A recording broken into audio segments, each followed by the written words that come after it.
Sem Patrik in rad igram nogomet. Sem Taja in rada kuham. Jaz sem pa Kevin in obožujem odbojko. Jaz sem Lili in rada igram flavta. Jaz sem Oskar in rad igram nogomet.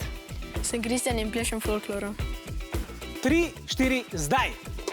Štajerski derbi se je začel, navijači bodo navijali. Ja, kar hitro so začeli, tole sta Lili in pa Patrik, ki sta prva tekmovalca. Aha, tam je na strani osnovne šole Kamnica se je malo podrla, ampak približno smo izenačeni. Tole bo napeta dirka. Je pa seveda pomenilo, da tekmovalci pravilno sestavijo ločke, ne samo hitro. Druga dva tekmovalca sta Oskar in Taja, njihova kapetanka, ki je pri veliki piramidi. Aha, in osnovna šola Viden pri Ptuju, podružnična šola Leskovec si že daje petke, ampak ni še vsega konec. Na koncu sta Kristjan in pa Kevin, dva K-ja, da vidimo, kdo bo prej prilezel do velike piramide in jo tudi podaril. O, tako zelo blizu smo, da vidimo, kaj se bo zgodilo čisto na koncu. In osnovna šola Leskovec je zaključila, osnovna šola Kamnica pa tudi.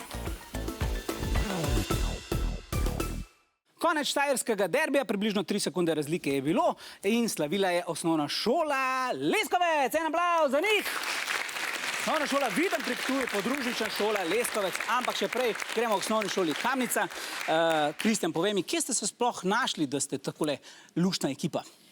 Mi smo se dobili v vrtcu, pa smo se pač razdelili v A in B, pa smo te... Že v vrtcu ste bili sošolci, Ja. ampak niste že takrat sestavljali hitri klon? Ne.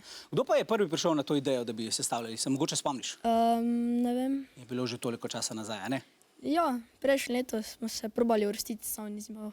Dobro, letos pa. Dobro vam je šlo. En aplavz za osnovno šolo Kamnica, danes drugo mesto. V drugi krog pa gre osnovna šola Viden pri Ptuju, podružnična šola Leskovec. Skoraj se zlomim jezik, ko povem tole dolgo ime. Taja, povej mi, komu boste najprej sporočili, da ste zmagali? Najprej bomo sporočili naši šoli. Kar šoli. Kaj pa starši, prijatelji, to pa ne? To bodo potem zvedeli. Bodo potem zvedeli. In kako boste sporočili šoli? Ali jim boste poslali kakšno kartico iz Ljubljane, jih boste poklicali, kakšen SMS? Najverjetneje bomo jih poklicali. Poklicali. Dobro, super. Zaslužite si tudi en velik aplavz za današnjo zmago.